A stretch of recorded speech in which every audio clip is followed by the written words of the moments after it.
I felt like, Girl, I'm tired of this. Bye, girl. Girl, listen. Oh, Mark, you're a troll. No, seriously. This man cannot be that self-aware, because how is he only now putting on display a perception of himself being a loving husband to Kenya?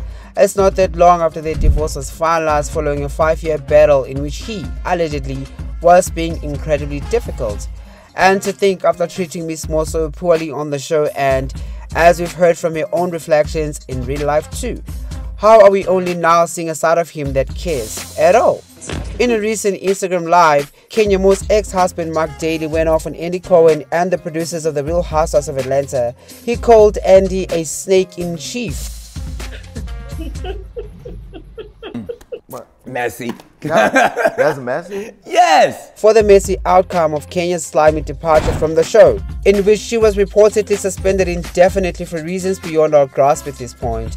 Because while it looks very much like she was booted off the show over that whole revenge porn saga, the details have remained hush-hush around that situation, leaving us out in the cold in terms of why the network and the producers decided to kick her out in the middle of filming season 16.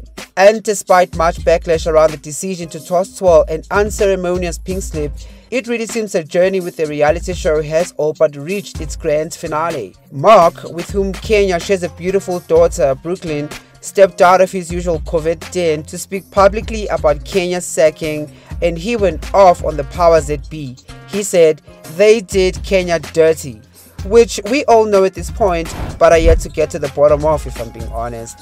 But it's him saying something, anything at all, that really caught many off guard, myself included. Mr. Cohen, the snake in chief. You guys know that, right?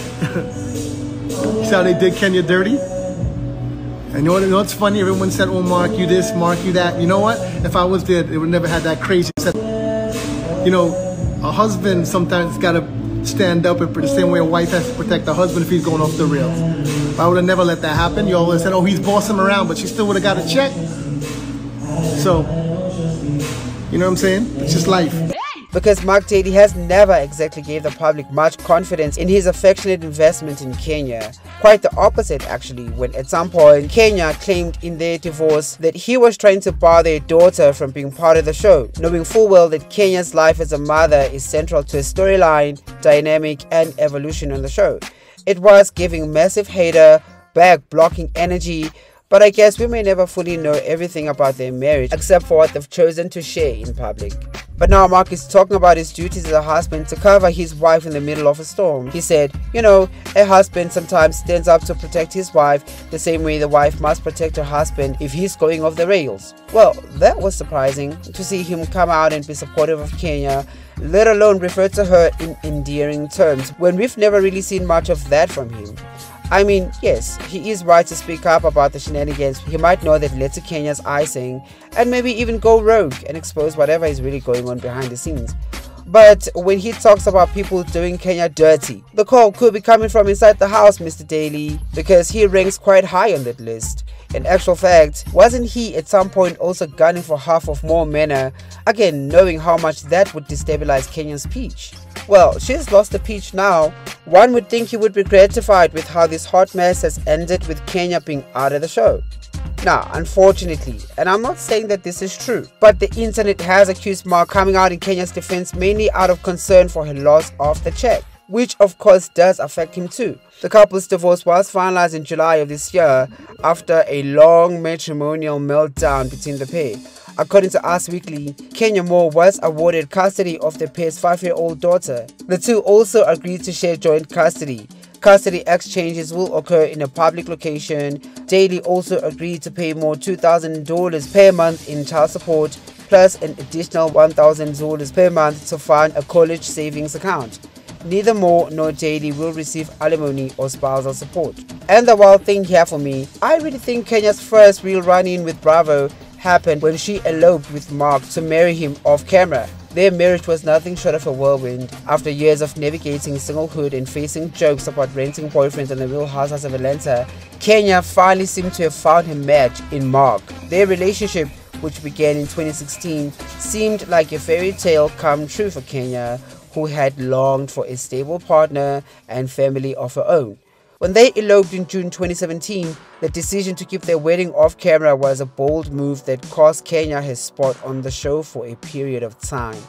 Fans were initially thrilled for Kenya, seeing Marc Daly as her Prince Charming and eagerly anticipating the happy family life she had always dreamt of, especially with the arrival of their daughter in November 2018. However, as the couple's interactions became a focal point on the show, the romance started to fade. Viewers started noticing a lack of chemistry between them, with Marc often appearing distant and unenthusiastic. Key scenes highlighted the tension, like the awkward moments during their joint appearance and Marc's minimal engagement in Kenya's emotional struggles. By season 11, the cracks were visible as Marc's disinterest and Kenya's frustration played out, casting a shadow over what was once a much celebrated union.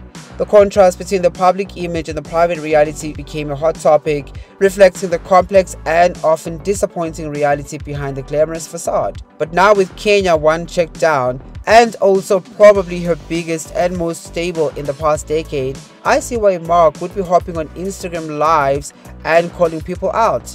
He now joins a long list of high-profile names who've called out both the network and producers for knifing the bag and tossing the show to hell with some of their more recent decisions, which have included the curious decision to bring back Phaedra as part of the lead cast. And we'll talk about it, but I'm curious about what Marc meant by Andy Cohen being the snake in chief. That's quite loaded, because what role did he specifically play in the decision to banish the world to the gallows? What does Marc know exactly, and how much does he know? Aside from his life being questionable simply because we've never really seen him speak up for Kenya, his scathing attack on Andy specifically does raise some eyebrows. I think over time, his character is increasingly coming under a lot of scrutiny. I mean, yes, even after all those lawsuits piled up, including one from Nini and a couple others from some of the most prominent housewives, Bravo came out in his defense and cleared him this year. I'm curious what conversations are happening behind the scenes to where this man is now being dubbed the snake in chief. Comment down below, like and share this video, and subscribe to the channel. Marc is missing the mark, and people are asking him to please wrap it up with this new era because it's not coming across as authentic. But also, I think better late than never. In his IG live, however, he did launch a scathing attack on executive producer Andy Cohen, in which he seems to suggest that he played some kind of central role in getting Kenya more booted out from the show. In fact, Andy was recently asked by a TMZ pub about Kenya's departure. He ignored the question and instead took the opportunity to gush about Phaedra's arrival on the show. And for me, that suggested that whatever is going on is strictly off the table from the press, because not even Kenya has been talking about it anymore. That whole chat, along with Kenya's rumored lawsuit, just went poof. Now, as for Andy, this is obviously not the first time public suspicion grew around him concerning the messy exits of RHOA's most iconic heavyweights. There's also Nini Leakes, who was put on ice and forced out from RHOA after getting her sins cut and her check reportedly reduced in what she's described as some sort of icing out campaign. And it's crazy to me that Kenya, and really none of the other girls, actually came out to stand in solidarity with Nini at the time, especially considering how some of them are now suffering the same fate. And with these high-profile departures, Andy's role is under scrutiny. And the Bravo scene is constantly buzzing with rife speculation about this man and the power he wields in making and breaking careers, getting people blackballed, and things of that nature. I don't really think he cares though. I don't think any of them care, even though the numbers are really low, the money is still coming in, the lights are still on. As for Marc, no, silly. What do you guys think? Comment down below, like and share this video, and subscribe to the channel. Thank you for watching until the end. Until next time, ciao.